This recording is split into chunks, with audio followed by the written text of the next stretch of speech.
Guys, starting December 1, alam nyo ba na bawal na ang mga e-bike sa lahat ng major thoroughfare sa buong Pilipinas at yan ay pinag-utos ni Tulfo. Kukumpiskahin na raw ang makikitang e-bike sa kalsada. Unless, huwag kayong maniwala na major thoroughfares lang. Eventually yan, pati sa mga maliliit na kalsada, bawal na. Unless nasa katira kayo sa subdivision. Ewan ko kung pinag-isipan to ni Tulfo.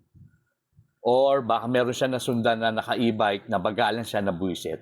Sa totoo naman guys, pag ako nag-drive at nasundan ko e-bike, ang bagal talaga, nakakabuwisit talaga. Pero guys, wala na tayong magagawa dun eh. Wala na akong magagawa dun kasi trending na yun eh. Dun sila nakakatipid, di ba? Ang taas ng pamasahe, ang taas ng gasolina, ang taas ng bilihin, lahat mataas. Pero ang sweldo, ganun pa rin kababa. At doon sa simpleng pag-i-e-bike, paghatid sa anak gamit ang e-bike, pagpunta sa palengke, pamimili, maliit na distansya gamit ang e-bike, ipagbabawal nyo pa, kukumpiskahin nyo pa, doon na nga lang nakakatipid ang taong bayan. Tapos, aalisin nyo pa. Sabi nila dahil hindi raw safe sa kalsada.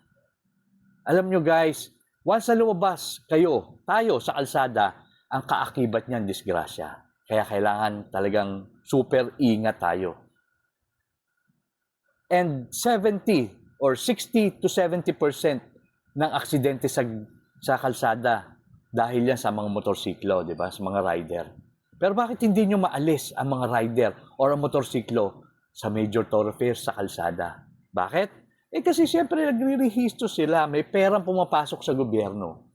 Siyempre, nagre-renew sila ng lisensya, may pera pa rin. Samantalang pag e-bike, nag-violate ng traffic rules, wala kayong makukuha kasi wala naman lisensya yung nagdadrive, hindi rin nakarehistro.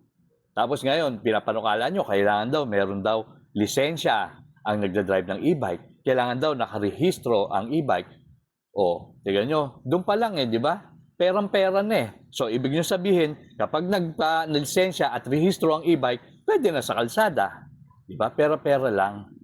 Sana pag-isipan nyo mabuti bago nyo ipatupad itong batas na to. Kasi maraming nagre-react Kawawa din naman yung mga taong may-ari ng mga e-bike na malaki ang natitipid.